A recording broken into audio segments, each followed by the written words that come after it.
أعوذ بالله من الشيطان الرجيم. بسم الله الرحمن الرحيم.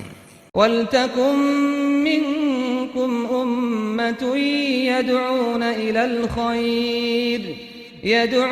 إِلَى الْخَيْرِ وَيَأْمُرُونَ بِالْمَعْرُوفِ وَيَنْهَوْنَ عَنِ الْمُنكَرِ وَأُولَئِكَ هُمُ الْمُفْلِحُونَ۔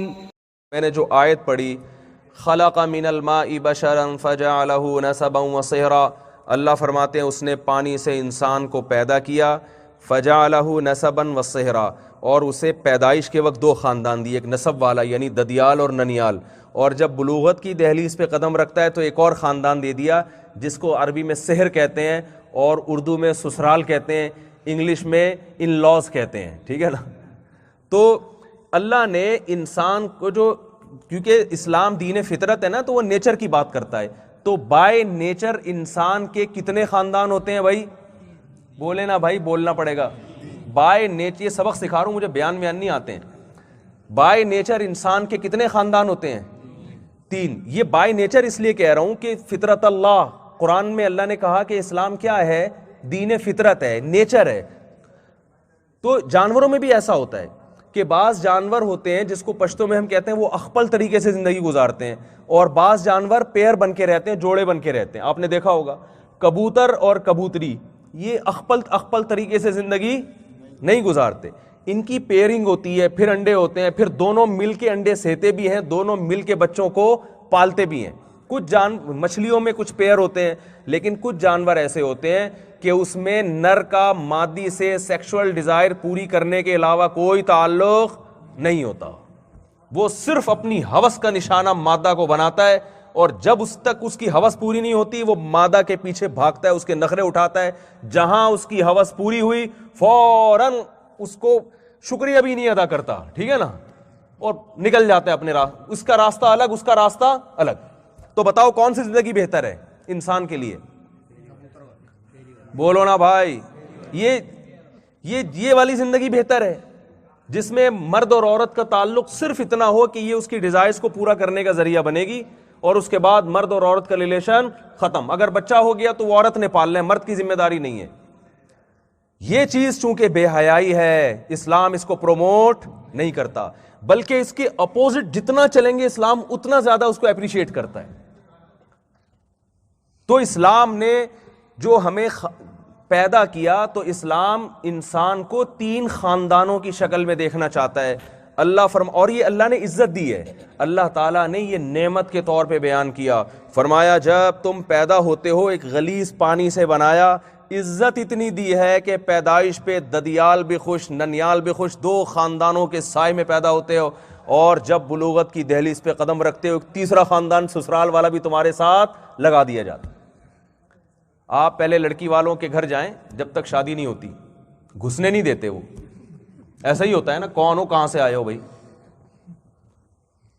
دوبارہ 2-3 دفعہ اس گلی سے گزریں گے کتے چھوڑ دیں گے آپ کے پیچھے، بھائی یہ بندہ، لڑکی کا باپ کیا کہے گا، بندہ مجھے مشکوک لگ رہا ہے، گھر میں جوان بیٹی ہیں، بار بار ادھر ہی چکر لگا رہا ہے، اس کو ہٹاؤ یہاں سے۔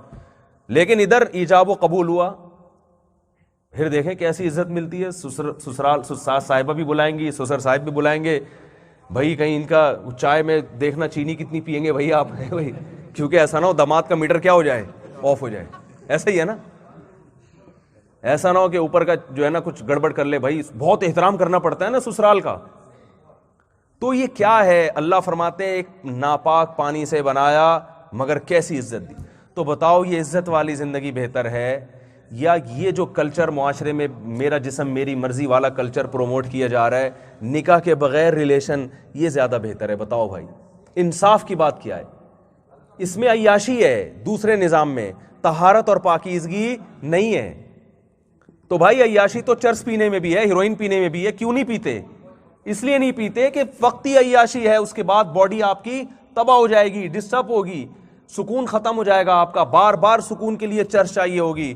زنا کرنے والے کو بھی سکون کے لیے بار بار زنا کرنا پڑتا ہے، ہر دفعہ نئی لڑکی بدلنا پڑتی ہے اس کو۔ نکاح کرنے والے کو گھر میں سکون خود بخود اللہ عطا فرما دیتے ہیں، وہ اپنے بچوں میں خوش ہوتا ہے، اسے بار بار دماغی سکون کے لیے زنا کی خواہش نہیں ہوتی۔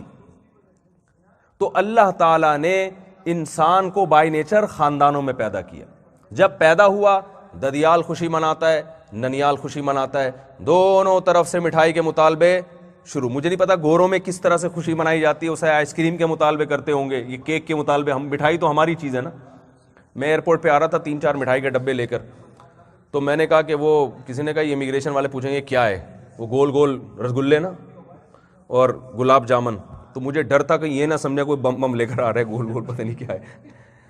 تو یہ لوگ آئس کریم زیادہ کھاتے ہیں میرا خیال ہے. آپ ذرا انگریزوں کو عادت ڈالیں رسگلوں, اور ان کو بولیں آئس کریم بھول جاؤ گے, تم رسگلے اور گلاب جامن کھاؤ گے نا, یہ بھول جاؤ گے. تو اللہ تعالیٰ نے ہمیں خاندان دیا, یہ انسان کی نیچر ہے. اب مجھے ایک بات بتاؤ کہ خاندانی زندگی نیچر ہوئی نا, پہلی بات تو یہ ہو گئی. دوسری بات, خاندان وجود میں کس طرح سے آتے ہیں؟ خاندان وجود میں لانے کا صرف ایک طریقہ ہے, نکاح. جس قوم میں نکاح ختم ہوگا فیملی سسٹم ختم ہو جائے گا. اگر کوئی شخص دیکھیں, خاندان میں ہر ایک کی الگ پہچان ہوتی ہے, ہر ایک کا الگ رشتہ ہوتا ہے. یہ شخص کون ہے؟ یہ میرا فادر ہے, تو آپ اس کو باپ کی نگاہ سے دیکھتے ہو. یہ کون ہے؟ یہ میری مدر ہے. یہ کون ہے؟ یہ میرا بردر ہے. یہ کون ہے؟ یہ میری سسٹر ہے. اسی کو خاندان کہتے ہیں نا بھائی. بھائی جب بھی کوئی آپ سے پوچھتا ہے یہ کون ہے, یہ بھائی ہمارا فیملی ممبر ہے. تو فیملی ممبر ہے تو کون ہے, کیا لگتا ہے آپ کا؟ تو کچھ بتانا پڑے گا نا. آپ بول دو میرا فرینڈ ہے, تو لوگ کہیں گے بھائی فیملی ممبر فرینڈ کو نہیں کہا جاتا. تو فیملی کا مطلب یہ ہوتا ہے کہ آپ میں سے ہر شخص کا کسی نہ کسی سے کوئی رشتہ ہو.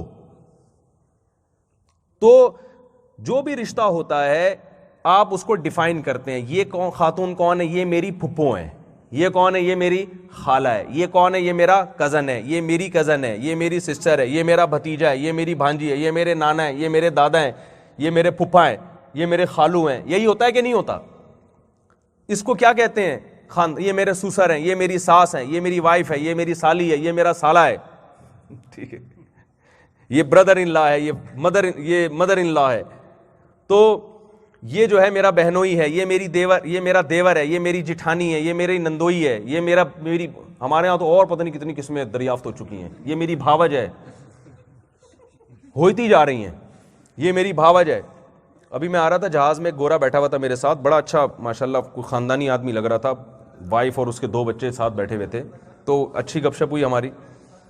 کہنے لگا کہ میں نے کہا آپ کے کتنے بچے؟ انہوں نے کہا 2 kids. کہتا آپ کے کتنے؟ میں نے کہا 14. تو ایک دم کہہ رہے 14. حیران ہوا نا, بڑا زور سے ہنسا. کہہ رہے سب کے نام یاد ہیں؟ میں نے کہا الحمدللہ, رٹا لگا کے آیا ہوں, پہلے بھول جاتا تھا میں. تو اب مجھے بتاؤ کہ جب اولاد زیادہ ہوگی تو ان اولادوں کی جب اولادیں ہوں گی تو پہلے تو ان اولاد, آپ کے بیٹے زیادہ ہوئے, ایسا ہی ہے نا, بیٹے بیٹیاں. بیٹے بیٹیوں کو بردر اور سسٹر آپ نے زیادہ تعداد میں دے دیے. ریلیشن مضبوط ہوا کہ نہیں ہوا؟ بھائی ہر بیٹے کے 13 بہن بھائی ہیں. کیا خیال ہے؟ جب فیملی کو آپ نے ترجیح دینی ہے, خاندان وجود میں لانا ہے, تو خاندان تو اسی طرح اسٹرانگ ہوگا نا کہ نکاح ہو اور اولاد آپ کی زیادہ ہو. تو جب بہن بھائی زیادہ ہوں گے تو آپ نے ان کو رشتے زیادہ دے دیے, بھائی زیادہ دیے اور آپ نے ان کو بہنیں زیادہ دیں. تو بھائی اور بہنوں کو ایک دوسرے سے فائدہ ہوتا ہے کہ نہیں ہوتا؟ جب ہوتا ہے تو یہ جتنے زیادہ ہوں گے اتنے زیادہ اسٹرانگ ہوں گے کہ نہیں ہوں گے؟ پھر جب ان کی اولادیں ہوں گی, بلکہ ان کی شادیاں ہوں گی, تو آپ کو بہویں, ڈاٹر ان لاز زیادہ ملیں گی کہ نہیں ملیں گی؟ کیا خیال ہے بھائی؟ پھر جب ان کی اولادیں ہوں گی تو پوتے نواسے آپ کو زیادہ ملیں گے, اور پھر ان پوتے نواسوں کو چچے مامے زیادہ ملیں گے. کیا خیال ہے؟ ہر ایک کے ہول سیل کے حساب سے چاچے بھی ہوں گے, اور ہول سیل کے حساب سے خالائیں بھی ہوں گی, ہول سیل کے حساب سے ماموں بھی ہوں گے. میں اکثر ایک واقعہ سناتا ہوں. ایک انگریز جو تھا وہ ہماری مسجد کے امام صاحب تھے اٹک کے. پاکستان میں اٹک مشہور جگہ ہے نا. تو وہ گورا آیا اٹک, اس کے کوئی فرینڈ تھا پاکستانی یو کے میں. تو اس فرینڈ نے اپنے انگریز دوست کو اپنے گاؤں آنے کی دعوت دی. تو وہ گورا آ گیا کہ چلو بھائی تمہارا گاؤں دیکھتے ہیں, اٹک چلتے ہیں. جب آیا تو گاؤں کے سب لوگوں کو پتا چلا بھائی ہمارا جو یہ شخص ہے فلاں ہے, اس کا فرینڈ انگریز ہے, یہ آیا ہے. تو اب اس کے خاندان کے افراد اتنے ہول سیل کے حساب سے، اتنے چاچے، اتنے مامے، اتنے پھوپھیاں، اتنی خالائیں، پھر اتنے کزن، تو اب سب کا رشتہ ہے، تو سب نے رشتہ نبھانا ہے کہ بھائی میرے دوست کا گورا فرینڈ آیا ہوا ہے، تو ہر ایک کا دل چاہتا ہے کہ ایک دعوت ہمارے ہاں بھی ہو. تو وہ ہمارے امام صاحب بتا رہے تھے کہ وہ انگریز ناشتہ ایک کے گھر کر رہا ہے. بھائی یہ یہاں کیوں کرا رہے ہو ناشتہ؟ مجھے کہہ رہے ہیں یار یہ میرے ماموں ہیں، یہ ناراض ہو جائیں گے اگر ان کے یہاں ناشتہ نہیں کیا. انگریز نے ناشتہ کر لیا. اب لنچ کے لیے کسی اور کے گھر لے کے جا رہے ہیں. وہ کہہ رہا ہے بھائی یہاں کیوں؟ کہہ رہے ہیں یار یہ میرے چچا ہیں. کہہ رہا ہے چلو چچا بھی ہوتے ہیں ٹھیک ہے. وہ مجھے طفیلی والا واقعہ یاد آتا ہے، پھر وہ میں بعد میں سناؤں گا. یہ میرے چچا ہیں، چلو جی ان کے یہاں بھی چلتے ہیں، یہ چچا ہیں. یہ کون ہے؟ یہ دوسرے چچا ہیں. ڈنر ان کے آئے، پھر ناشتہ، وہ سمجھ اب ختم ہو گئے. اب اگلے دن بھائی وہ ایک ماموں، 4 ماموں ابھی باقی ہیں. بھائی ماموں تو سب ایکول ہوتے ہیں نا. جو ایک ماموں کے یہاں ناشتہ کرو گے 3 ماموں ناراض نہیں ہوں گے، بولیں گے وہ والا زیادہ ماموں ہے، ہم سوتیلے ہیں کیا؟ ہم سوتیلے ماموں ہیں کیا؟ تو وہ گورا کی کئی دنوں تک دعوتیں ہوتی رہیں. وہ اتنا حیران ہوا، کہہ رہے یار تمہارا نظام کس قدر مضبوط ہے، اتنے مامے، اتنے چاچے، اتنے پھپھے، اتنے خالائیں، میں تو کھا کے تھک گیا بھائی. تو میں نے کہا آپ ان کو وزیرستان کے پٹھانوں کی طرف لے جاتے، وہاں لے جاتے نا. ان کے ہاں پورے کنٹینر ہوتے ہیں چاچوں کے، پورے کنٹینر ہوتے ہیں. میں نے کہا یہ تو پھر تھوڑا سا جتنا اس طرف شہری زندگی کی طرف آ رہے ہیں نا. تو یہی اسلام ہے. وہ ٹھیک ہے وہ اتنے ناشتے اسلام نہیں ہے، اتنی دعوتیں، لیکن ایک مثال دے رہا ہوں میں کہ جب خاندان ہے تو یا تو خاندان ہوگا تو بڑا ہوگا، نہیں تو چھوٹے کرتے کرتے اگر سمٹنا شروع ہو گئے نا ہم، تو وہی حشر ہوگا کہ فیملی سسٹم بالکل کیا ہو جائے گا، آہستہ آہستہ تباہ ہو جائے گا. تو اللہ تعالیٰ نے ہمیں خاندان دیا، تو ہر وہ کام ہمیں کرنا ہے جس سے ہمارا خاندان وجود میں بھی آئے اور خاندان برقرار بھی ہو. تو وہ کام کیسے ہوگا؟ خاندان وجود میں آتا ہے نکاح سے. تو اسلام نے بالغ ہونے کے بعد ہمیں نکاح کا حکم دیا. نکاح میں تاخیر نہیں کرنی ہے. یہ جو ہمارے ہاں، یہ جو آپ لوگ یہاں آ کے رہتے ہیں نا، یہاں بھی بہت سے لوگوں میں دیر سے نکاح کا رواج ہوتا ہے. اس کو ختم کریں. گوروں کو بھی ترغیب دیں، یار تم کیوں اتنے عرصے تک گرل فرینڈ بنا کے رکھتے ہو؟ بھائی تم 18 سال میں اس سے شادی کیوں نہیں کر لیتے؟ وائف کیوں نہیں بنا لیتے اس کو؟ ایسا عمل دکھاؤ ان کو کہ وہ بھی کہیں کہ یار یہ زیادہ اچھے ہیں. بڑھاپے میں اولاد پال رہے ہیں آپ، جب آپ کو اولاد کو چاہیے تھا آپ کو پالتی. جوانی میں انسان اولاد پالنا اس کے لیے آسان ہے. تو اللہ تعالیٰ نے پہلا حکم ہمیں کیا دیا؟ نکاح کیا کرنا ہے؟ بولو بھائی جلدی. میں جلدی بات کو نا سمیٹ کے ختم کرنے کی کوشش. کتنا ٹائم ہے؟ 10 منٹ ہے بس. میں 10 منٹ میں بات کو سمیٹتا ہوں. 15 منٹ؟ اچھا ٹھیک ہے. تو پہلا کام کیا کرنا ہے؟ اسٹیپ بائی اسٹیپ بتاتا ہوں. نکاح کیا کرنا ہے بھائی؟ جلدی کرنا ہے. بھائی اگر اسلام کو فالو کرنا ہے تو پھر یہ کرنا پڑے گا آپ کو. دوسرا کام آپ نے یہ کرنا ہے کہ اسلام میں اولاد نعمت ہے، پینلٹی نہیں ہے. چاہے 18 ہوں، چاہے 14 ہوں، چاہے 25 ہوں، چاہے 30 ہوں. اور یہاں تو ویسے بھی الاؤنس ملتا تھا. وہ سنا ہے ہمارے پاکستانیوں نے اسی پہ اکتفا کر کے بیٹھ گئے.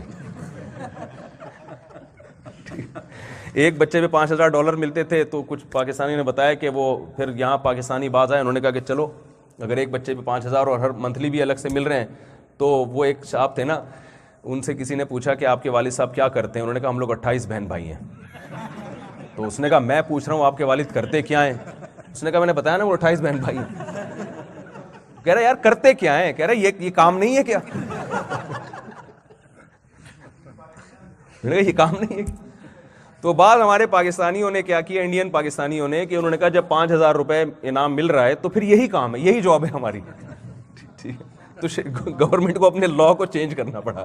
ترغیب تو دیتی ہیں گورنمنٹ کے بچے زیادہ پیدا کرو، لیکن میرا خیال ہے الاؤنس بند کر دیے انہوں نے. تو اسلام میں اولاد پینلٹی یا جرمانہ نہیں ہے، کچھ ٹینشن نہیں ہے. اولاد نعمت ہے، کیونکہ اللہ نے اولاد کے لیے گفٹ کا لفظ استعمال کیا. فرمایا یہب لمن یشاء اناسا، جس کو چاہتا ہے بیٹیاں گفٹ کرتا ہے. تو بیٹیاں بھی گفٹ ہیں، گاڈ گفٹڈ ہوتی ہیں. گفٹ جرمانے کو نہیں کہتے. ٹینشن گفٹ تحفہ کسے کہتے ہیں؟ ایک نعمت کو. تو آپ بتاؤ گفٹ چھوٹا اچھا ہوتا ہے یا زیادہ اچھا ہوتا ہے؟ اگر آپ کو کوئی $100 کا ایک لفافہ دے، یہ بھی گفٹ ہے، اور وہ 100 لفافے دے، یہ بھی گفٹ ہے. تو آپ یہ کہو گے کہ یار 100 لفافے میرے لیے $100 کے بہت بڑی ٹینشن ہے, اتنا بڑا گفٹ میں افورڈ نہیں کر سکتا, اتنی ڈراز نہیں, میرے گھر میں اتنی درازیں نہیں ہیں میں رکھوں, اور کہاں رکھوں گا اس کو, گھر لے جاؤں گا تو چھننے کا خطرہ ہے, اور مجھے ایک چوکیدار رکھنا پڑے گا. بھائی گفٹ پر ایسی, گفٹ کے بارے میں ایسی باتیں نہیں کی جاتی ہیں. تو اللہ نے یہ جو پیسوں کا گفٹ جو انسانوں کو انسانوں کی طرف سے ملتا ہے, یہ جتنا زیادہ وہ لوگ خوش ہوتے ہیں, تو اولاد کس کی طرف سے گفٹ ہے؟ اللہ کی. اس کو تو بھائی جتنا زیادہ سمیٹ سکتے ہو اس کو سمیٹو, کیونکہ گاڈ گفٹڈ ہے. کہتے ہیں نا اس کی یہ صلاحیت گاڈ گفٹڈ ہے, یہ جو ہے وہبی نہیں ہے, سوری کسبی نہیں ہے, وہبی ہے. یعنی کسبی کا مطلب یہ اس کی اپنی صلاحیت نہیں ہے, بلکہ اللہ کی طرف سے اس کو صلاحیت دی گئی ہے. اس پہ لوگ فخر کرتے ہیں. تو اولاد بھی کیا ہے؟ گاڈ کی طرف سے, بولے نا بھائی, گفٹ ہے. اس پہ خوش ہونا چاہیے. مسلمان اولاد کی کثرت پہ خوش ہوتا ہے, پریشان نہیں ہوتا. یہی اولاد جوان ہو کے خدمت کرے گی, ان ماؤں کی بھی, ان باپوں کی بھی خدمت کرے گی. یَهَبُ لِمَن يَشَاءُ إِنَاثًا, جس کو چاہتا ہے گفٹ میں بیٹیاں دیتا ہے. وَيَهَبُ لِمَن يَشَاءُ الذُّكُورَ, جس کو چاہتا ہے گفٹ میں بیٹے دیتا ہے. أَوْ يُزَوِّجُهُمْ ذُكْرَانًا وَإِنَاثًا, جس کو چاہتا ہے بیٹے اور بیٹیاں دونوں کے گفٹ دے دیتا ہے. ویسے بھی اسلام میں بچے کی پیدائش پہ عقیقہ ہے نا, 18واں بچہ پیدا ہو تو بھی خوشی میں 2 بکرے کاٹنے کا حکم ہے. اگر اولاد کی کثرت ٹینشن ہوتی تو اللہ کہتے ہیں 2 میں تو عقیقہ کرو, تیسرے میں اب یہ ٹینشن ہے, غربت مہنگائی میں بڑھنے کا سبب ہے, لہذا اب خوشی میں لوگوں کو کھانا کھلانے کی ضرورت نہیں ہے. اسلام میں عقیقہ ہے نا. تو عقیقہ میرے بھائی جیسے پہلے بچے پہ 18ویں پہ بھی ہے. 18 سے گھبرائے نہیں, میں ایک مثال دے رہا ہوں. تو یہ اللہ کی طرف سے گفٹ ہے اور یہ نیچر ہے. تو دوسرا کام فیملی کو بچانے کے لیے آپ نے یہ کرنا ہے. تیسرا, پہلا کام سمجھایا نکاح جلدی کرنا ہے, دوسرا کام نسل نہیں روکنی, تیسرا کام سب سے امپورٹنٹ, اور اس کے بعد ایک چوتھا کام بیان کر کے میں اپنی بات کو ختم کروں گا. نکاح جب ہو جائے تو اسے کامیاب بنانے کی کوشش کرنی ہے. طلاق کی کثرت ہمارے معاشرے میں بہت تیزی سے بڑھ رہی. ان ابغض الحلال الی اللہ الطلاق, حلال چیزوں میں سب سے زیادہ ناپسندیدہ اللہ کو کیا لگتی ہے؟ ڈیورس, طلاق, میاں بیوی میں علیحدگی.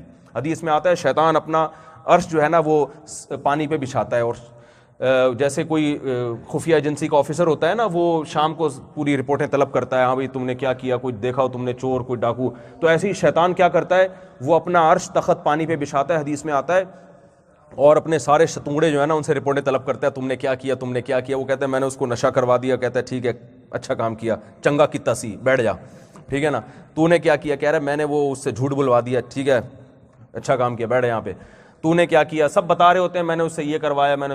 تو کیا کر کے آیا؟ تو نے کیا تیر مارا؟ میں نے میاں بیوی میں علیحدگی کروا دی. ایسی غلط فہمیاں پھیلائی میں نے کہ ان میں ڈیورس ہو گئی. شیطان اسے سینے سے لگاتا ہے کہ کام کر کے آیا ہے تو. کیا کر کے آیا ہے؟ تو نے بڑا خاندانی کام کیا, دل خوش کر دیا. کیونکہ جب علیحدگی ہوگی پھر بچوں کے مسائل, پھر ایک دوسرے پہ الزامات, پھر عدالتوں میں جھگڑے, عبادت بھی نہیں ہو سکتی, نماز روزہ بھی نہیں ہو سکتا, بدگمانیاں, غیبتیں, بہتان. طلاق اسلام میں حلال ہے شدید مجبوری میں. اس کے لیے اللہ نے اسٹیپ بیان کیے ہیں. اللہ نے سب سے پہلے کیا فرمایا کہ فعظوہن, محبت سے سمجھاؤ. اس کے اسٹیپ ہیں, اور ہر طرح سے کوشش ناکام ہو جائے تو اللہ نے فرمایا ان خفتم شقاق بینہما فبعثوا حکما من اہلی وحکما من اہلہا. میاں بیوی میں پھر بھی جھگڑا ختم نہیں ہو رہا تو دونوں خاندانوں کے فرد بیٹھ کر حل کریں. دیکھیں غلطی کس کی ہے, جس کی غلطی ہے اس کو سمجھائیں. اور غلطی کو ڈیفائن کون کرے گا؟ اسلام. اسلام بتائے گا کہ اس میں غلط کون ہے. اخپل طریقے سے آپ نہیں کہ ہمارا رسم و رواج ایسے ہیں تو ہمارے ہاں تو ہوتا ہی ایسے. آپ جب مسلم ہیں تو اسلام بتائے گا کہ شوہر کے کیا حقوق ہیں اور بیوی کے کیا حقوق ہیں. ان حقوق کی روشنی میں دونوں حکم فیصلہ کریں گے بھائی فالٹ اس کے اندر ہے. تو اللہ فرماتے ہیں یریدا اصلاحا, اگر وہ مل کے رہنا چاہیں گے تو اللہ ان کے درمیان جوڑ پیدا کر دے گا. پھر بھی نہ ہو رہا ہو تو پھر 1 طلاق ہے. 3 طلاقیں دینا جائز؟ بولو نا بھائی نہیں. حضرت عمر کے پاس جب کوئی اکٹھی 3 طلاقیں دے کے آتا تھا, ان کے درمیان علیحدگی بعد میں کراتے تھے, شوہر کے سر پہ ڈنڈا پہلے مارتے تھے. وہ سمجھ میں آ رہی ہے بات کہ نہیں آ رہی؟ حضرت عمر کے پاس جب کوئی آتا نا میں نے بیوی کو 3 طلاقیں دے دی کیا کروں, تو فتویٰ بعد میں دیتے تھے کہ بیوی حرام ہو گئی ہے, سر پہ ڈنڈا بولو بھائی پہلے مارتے تھے اس. تو آج یہ طلاقوں کی کثرت زبان پہ ہو گئی ہے. تو فیملی سسٹم کو بچانے کے لیے طلاق کو معاشرے میں کم کرنا ہے، اور کم کرنے کیسے ہوگا بھائی؟ ایک دوسرے کو برداشت کرنا ہے۔ 100% کامل دنیا میں بولو نا بھائی، کوئی بھی نہیں ہوتا۔ اسلام نے اتنی لچک رکھی ہے کہ غیر مسلم عورت سے آپ کو نکاح کی اجازت دے دی، حالانکہ وہ چرچ جائے گی، آپ کہاں جاؤ گے؟ مسجد۔ تو نظریات میں اتنے ڈفرینس کے ساتھ بھی میاں بیوی رہ سکتے ہیں، تبھی تو اجازت دے دی نا۔ اور آپ چھوٹی چھوٹی باتوں پہ کہ یار میرا کانسیپٹ یہ، میری وائف میرے کانسیپٹ کو مانتی نہیں ہے، اس بات پہ ڈیورس ہو جاتی ہے۔ تو اسلام نے جب غیر مسلم عورت سے نکاح کی اجازت دے دی، جو چرچ جائے گی، آپ مسجد آ رہے ہو، وہ کہاں جا رہی ہے؟ آپ اس کے دین کو صحیح نہیں مانتے ہیں بھائی، آپ توحید کے قائل ہو، وہ عیسیٰ علیہ السلام کو اللہ کا بیٹا کہتی ہے، کتنا بڑا فرق ہے۔ لیکن اجازت دینا اس کی علامت ہے کہ یہ ساتھ رہ سکتے ہیں، تو اللہ کو پتہ ہے نا مرد کا ظرف بڑا ہوگا۔ تو آج کتنی چھوٹی چھوٹی باتوں پہ ڈیورس ہوتی ہے۔ تو اگر ڈیورس دینی ہی ہے تو علماء سے رابطہ کریں، ان سے پوچھیں کہ یہ ڈیورس بنتی بھی ہے کہ نہیں بنتی، صلح کی تمام کوششیں ناکام ہو جائے۔ پھر جو شریعت نے طریقہ بتایا ہے بہت زبردست طریقہ ہے، وہ یوٹیوب پہ آپ کو پورا بیان مل جائے گا، میرا بھی ہے، علماء کا بھی ہے، کہ طلاق دینے کا صحیح طریقہ کیا ہے، اس طریقے کو فالو کریں جو قرآن و سنت نے بیان کیا ہے۔ تو یہ تیسرا نمبر ہو گیا۔ چوتھا نمبر جو سب سے اہم ترین ہے وہ ہے رشتہ داری کو جوڑنے کے لیے اور رشتوں کو برقرار رکھنے کے لیے، وہ ہے صلہ رحمی۔ صلہ عربی میں کہتے ہیں جوڑنے کو، رحم کہتے ہیں عربی میں رشتوں کو۔ تو اسلام میں رشتوں کو جوڑنے کا حکم بہت تاکید کے ساتھ ہے۔ نبی صلی اللہ علیہ وسلم نے فرمایا کہ جو شخص رشتہ توڑتا ہے، رشتہ داروں کو ناراض کرتا ہے، وہ جنت میں نہیں جائے گا۔ اسلام میں رشتوں کو دوستوں پر ترجیح ہے۔ سمجھ میں آ رہی ہے بات کہ نہیں آ رہی ہے؟ آج دوست کو قریب کیا جا رہا ہے، خونی رشتوں کو دور کیا جا رہا ہے۔ حدیث میں آتا ہے زکوٰۃ کا سب سے پہلا مستحق کون ہے؟ آپ کے غریب رشتہ دار۔ آپ صلی اللہ علیہ وسلم نے فرمایا زکوٰۃ اپنے غریب رشتہ دار کو دو گے 2 اجر ملیں گے، ایک تو غریب کے ساتھ تعاون کا اور ایک رشتہ داری کو جوڑنے کا۔ تو رشتہ داری جوڑی کیسے جاتی ہے؟ حدیث میں آتا ہے بل الارحام ولو بالسلام، اپنے رشتوں کو تر رکھو، گیلا رکھو، خشک نہ ہونے دو۔ کچھ نہیں ہو سکتا سلام کر لیا کرو۔ سلام کو انگلش میں ہیلو ہائے بولتے ہیں، ٹھیک ہے نا؟ تھوڑا بہت ہیلو ہائے شریعت کی روشنی میں، ایسا نہ ہو ہیلو ہائے شروع کر دیں السلام علیکم۔ مطلب یہ کہ ان سے تعلق رکھیں۔ آپ کے جو رشتہ دار پاکستان میں رہتے ہیں، دوسرے کنٹریز، انڈیا میں رہتے ہیں، دوسرے کنٹریز میں رہتے ہیں، آپ بھول نہ جائیں۔ کچھ نہیں کر سکتے بھائی، فون کر لیا کریں 2-4 دنوں کے بعد۔ وہ پوچھے کیوں فون کر رہے ہو؟ بھائی آپ میرے بھائی ہیں، تو بھائیوں کا بھائی سے رشتہ ہوتا ہے، تو مجھے اللہ نے حکم دیا کہ میں آپ سے رابطہ رکھوں۔ آپ میری سسٹر ہو، آپ میری بہن ہو، میرا فرض ہے کہ میں آپ سے رابطہ رکھوں۔ ہمارے شیخ جو تھے مفتی رشید احمد صاحب لدھیانوی رحمہ اللہ تعالیٰ، اتنے مصروف تھے نا، ایک منٹ ان کا بہت قیمتی تھا، اتنے مصروف۔ وہ جب نیچے اترتے نا آفس میں، ٹائم دیکھتے گھڑی کو، تو ایک دن ہم سے پوچھا بتاؤ میں گھڑی کیوں دیکھتا ہوں؟ ہم نے کہا اس لیے دیکھتے ہیں، یہ دیکھنے کے لیے کہ گھڑی صحیح ٹائم بتا رہی ہے کہ نہیں بتا رہی۔ حقیقت ہے۔ انہوں نے کہا جواب درست۔ وہ 10:30 بجے نیچے آیا کرتے تھے، لیکن ٹائم کے ایسے پابند تھے کہ وہ گھڑی دیکھتے تھے یہ دیکھنے کے لیے کہ یہ گھڑی صحیح ٹائم بتا رہی ہے کہ نہیں بتا رہی۔ اتنے پابند پنجاب کے سفر پہ نکل گئے، جا رہے ہیں اپنی خالہ سے مل رہے ہیں، ماموں سے مل رہے ہیں، سسرال جا رہے ہیں۔ وہ کہہ رہے ہیں بھائی آپ اتنے مصروف آدمی آپ کیوں آئے ہیں؟ کہہ رہے ہیں میں آپ لوگوں سے ملنے آیا ہوں۔ تو انہوں نے کہا ایک طرف آپ کے پاس 1 منٹ نہیں ہوتا اور ایک طرف آپ ملنے آئے بھائی۔ انہوں نے کہا کہ اللہ کا حکم ہے رشتہ داروں سے ملنا، جو جیسے نماز کے لیے ٹائم نکالنا پڑتا ہے نا، کتنا بھی مصروف ہو۔ کیا خیال ہے بھائی؟ جن کو نماز کے لیے ٹائم نہیں نکلتا، میں کہتا ہوں آپ واش روم کے لیے ٹائم نکلتا ہے کہ نہیں نکلتا؟ کتنے مصروف ہیں تو واش روم کے لیے ٹائم نکلتا ہے کہ نہیں نکلتا؟ تو جو چیز ضروری ہوتی ہے نا وہ خود بخود اس کے لیے ٹائم نکلتا ہے۔ تو جیسے نماز کے لیے ٹائم نکالتا ہوں، روزے کے لیے ٹائم نکالتا ہوں، تو رشتہ داروں کے ساتھ اچھا سلوک بھی نماز روزے کی طرح فرض ہے۔ تو اس لیے مجھے اس کے لیے ٹائم نکالنا، پنجاب میں میرے رشتہ دار تھے، بہت دن ہو گئے ملے ہوئے، تو میں سفر کر رہا ہوں سب سے کیا کرنے کے لیے؟ صرف ہیلو ہائے کے لیے۔ چچا کے گھر جا رہے ہیں، ماموں کے گھر جا رہے ہیں، سے ملنے کے لیے۔ تو بل الارحام ولو بالسلام، رشتہ داری جوڑو اگرچہ کس کے ذریعے ہو؟ سلام۔ لیکن اصل جو طریقہ رشتہ داری جوڑنے کا ہے وہ ہے جو خاندانی طریقہ جو آپ نے صحابہ کو بتایا، وہ ہے رشتہ داروں پہ پیسہ خرچ کرنا۔ آپ کو اپنے سب سے پہلے تو بیوی بچے ہیں جس پہ آپ کو خرچ کرنا پڑے گا۔ ابدأ بمن تعول، حدیث میں آتا ہے جو تمہارے عیال ہے نا، بیوی اور بچے، سب سے پہلے کس کو پہ خرچ کرنا ہے؟ بیوی بچوں پہ، وہ تو کرنا ہی کرنا ہے۔ اور پھر جن کی ذمہ داری آپ پر بنتی ہے ان میں سب سے پہلے والدین ہیں۔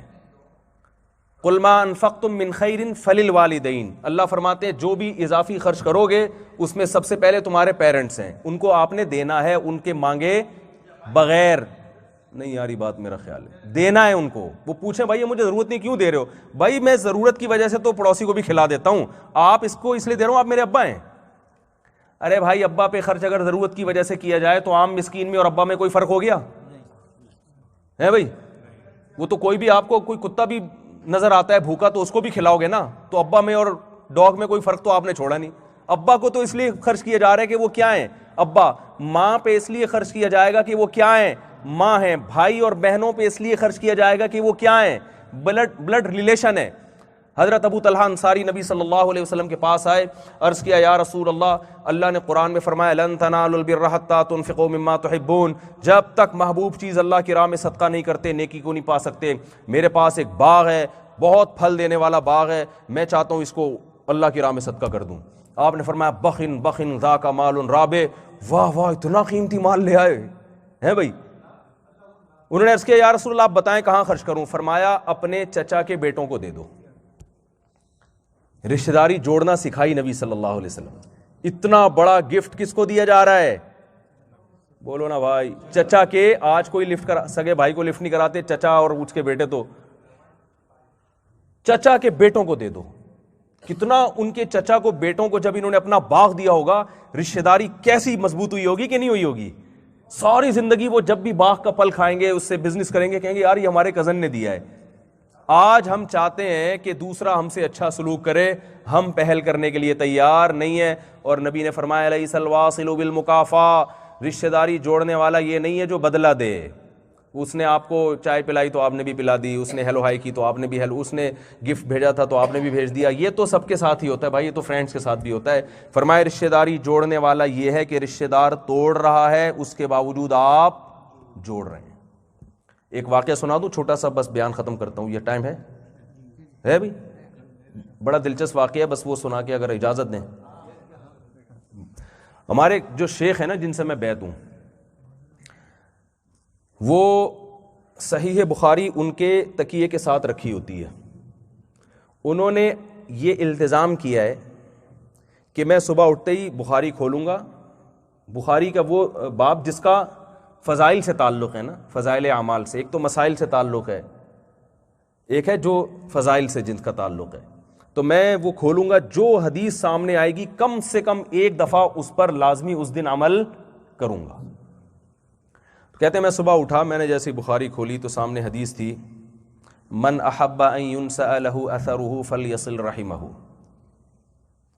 کہ جو یہ چاہتا ہے کہ اللہ اس کی عمر میں برکت دے دے، اسے چاہیے کہ رشتہ داری کو، پھر وہی جملہ مکمل نہیں کر لے، پھر میں پیسے نکلواؤں گا، مذاق نہیں، وہ رشتہ داری کو کیا کرے؟ قائم رکھے، جوڑے۔ ویسے وہ ویسے ہی رشتہ داری جوڑتے ہیں، لیکن انہوں نے کہا آج کوئی اسپیشل کچھ کرنا پڑے گا کیونکہ میں نے اپنے اوپر لازم کیا ہے کہ عمل کروں گا۔ تو کہتے ہیں میرا ایک بہت شدید ضرورت تھی جس کے لیے میرے پاس کچھ پیسے پڑے ہوئے تھے، اور وہ تھوڑی سی رقم تھی 35,000 کی، اور یہ پرانی بات ہے، اس وقت 35,000 کی بھی ایک ویلیو تھی، 25,000 روپے تھے اس وقت، یہ پرانا واقعہ ہے، اس وقت 25,000 کی بھی ایک ویلیو تھی۔ کرنسی تو ہمارے یہاں بہت تیزی سے ڈی ویلیو ہو رہی ہے نا، اور اس وقت وہ غربت بھی تھی تو ان کے لیے ویسے بھی وہ بہت قیمتی رقم تھی۔ کہتے ہیں مجھے جو ضرورت تھی نا وہی ضرورت میرے بڑے بھائی کو بھی تھی، تو میں نے کہا یار اب ایک دفعہ تو اس پر بڑا خاندانی طریقے سے عمل کرنا ہے، تو میں اپنی ضرورت قربان کر کے اپنے بڑے بھائی کو یہ پیسے دے دیتا ہوں۔ قربانی چاہیے نا بھائی، جب آخرت پر یقین ہے، غیب پر ہے، تو نظر تھوڑی آ رہا ہے، غیب کا تو مطلب ہی بس اللہ کے بینک میں جمع ہو رہا ہے۔ تو کہہ رہے میں نے بڑے بھائی کو بلایا، ان کو 25,000 روپے گفٹ لفافے میں ڈال کے، بولو بھائی، آج تو الٹا بہنوں سے وراثت کھا رہے ہوتے ہیں، 2-4 گفٹ پکڑا رہے ہوتے ہیں، اور جو دکانیں ضبط کر کے بیٹھے ہوتے ہیں ان کو نہیں دیکھ رہے ہوتے ہیں۔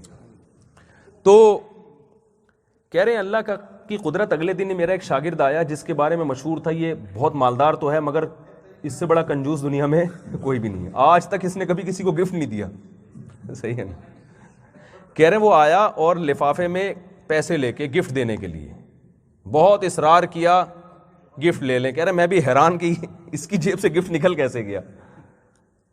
بہرحال بہت انسسٹ کیا اس نے, اصرار کر کے گفٹ دے کے چلا گیا. جب کھولے تو وہ 2.5 لاکھ روپے تھے, جو 25,000 کا کتنا ہے 10 گنا. اللہ نے کہا نا کہ میں ایک کے کتنے دوں گا, قرآن میں آتا ہے. اب آپ اس خوش فہمی میں نہ رہیں. ہاں یہ تو ایک واقعات کرامت کے طور پہ ہو جاتے ہیں, باقی اللہ دے گا کیسے یہ اس پہ چھوڑ دیں. آپ نے اللہ کو خوش کرنے کے لیے دینا. وہ ایک بھینس والا قصہ تھا نا, ایک آدمی نے امام صاحب نے ایک دیہاتی کو بولا کہ نماز پڑھا کرو. اس نے کہا بھینسوں کی رکھوالی کون کرے گا, میں نماز پڑھوں گا. انہوں نے کہا دیکھو جب مسجد میں نماز پڑھو گے بھینسیں دودھ زیادہ دیں گی. اس کو دنیاوی فضائل بتا دیے. تو وہ جب نماز پڑھنے کے لیے آیا, فجر پڑھی تو گھر گیا تو بجائے دودھ کے ایک بھینس مری ہوئی تھی. اس نے امام صاحب سے بولا آپ تو کہہ رہے تھے دودھ زیادہ دیں گی, یہ تو بھینس مر گئی ہے. اس نے کہا اللہ تمہیں آزما رہا ہے. اللہ کیا کر رہا ہے, تمہیں آزما رہا ہے. ظہر پڑھو انشاءاللہ, اب دیکھو ٹرائی کر کے. اس نے کہا چلو ظہر بھی ٹرائی کر کے دیکھتے ہیں. ظہر کے 4 فرض پڑھے, پھر مر گئی ایک. پھر امام صاحب سے بولا یہ کیا مذاق ہے, آپ تو کہہ رہے تھے دودھ زیادہ دے گی, تو پھر مر گئی. امام صاحب نے کہا کہ عصر بھی ٹرائی کرو, ٹھیک ہے نا, اللہ آزما رہا ہے. عصر پڑھی, ایک بھینس اور مر گئی. بیچارہ افسردہ بیٹھا ہوا, ایک کٹا نہیں ہوتا بھینس کے چھوٹا سا, وہ بہت شور مچا رہا تھا. کہہ رہا وہ زیادہ شور نہیں مچار, تو خالی 2 نفل کی مار ہے. تو کیا ہے, صرف ان کو تو فرض پڑھنے پڑے تیرے آبا و اجداد کو, 2 نفل پڑھوں گا مر جائے گا. تو آپ کی نیت یہ نہیں ہونی چاہیے, اللہ کی طرف سے مدد ہوتی ہے. تو کہنے جب وہ 2.5 لاکھ روپے میرے پاس آئے, میں نے کہا یار یہ تو اللہ نے مجھے نقد بدلہ دے دیا رشتہ داری جوڑنے کا. اب اصل واقعہ یہاں سے شروع ہوتا ہے. کہتے ہیں میں نے کہا کہ یہ میرا عمل اللہ کو اتنا پسند آیا کہ اللہ نے کیش واپس لوٹا دیا ہے 10 گنا بڑھا کر. تو اب یہ رشتہ داروں کے ساتھ حسن سلوک کی وجہ سے یہ رقم ملی ہے, لہذا اس کا مصرف رشتہ دار ہی ہیں. تو ان کے 9 بہن بھائی تھے, ان میں سب وہ رقم کیا کر دی, انہوں نے بانٹ دی. میں سمجھا پا رہا ہوں اپنی بات. تو بھائی یہ خاندانی طریقہ ہے زندگی گزارنے کا. میں نہیں کہہ رہا سارا اڑا دیں, اپنے لیے بھی روک کے رکھیں. حدیث میں ترغیب ہے کہ اپنے اور اپنے بچوں کے لیے کچھ جمع بھی کرو, لیکن بھائی کچھ خرچ کرنا بھی تو سیکھو, سارا نہ اڑائیں. قل العفو, اللہ کہتے ہیں جو اضافی ہے وہ تو کرو خرچ, بچوں کے لیے بھی جمع کرنا ہے آپ نے, لیکن آگے رشتہ داروں پہ بھی خرچ کرنا ہے. پھر رشتہ داروں کے بعد دوسرے بھی ہیں, اس میں آپ کے پڑوسی ہیں, اس میں آپ کے جس کنٹری میں آپ رہتے ہیں وہاں کے لوگ بھی ہیں. غیر مسلم پہ صدقہ کرنے کا بھی ثواب ہے. رسول اللہ صلی اللہ علیہ وسلم غیر مسلموں کو بھی کھلایا کرتے تھے, ان کو بھی گفٹ بھی بھیجا کرتے تھے, ہدیے بھی بھیجے آپ نے. گفٹ میں تو اکرام ہے سامنے والے کا, تو اور جو غیر مسلم رشتہ دار ہیں ان پر تو اور اضافی ثواب ہے. تو یہ ہے خاندان کو جوڑنے کا طریقہ, اور خاندان کو وجود میں لانے کا اور اس کو جوڑنے کا طریقہ جو اسلام نے بتایا ہے. اگر ہم مسلم ہیں تو ہمیں اس طریقے کو فالو کرنا پڑے گا. اللہ سے دعا ہے اللہ تعالی ہم سب کو عمل کرنے کی توفیق عطا فرمائے.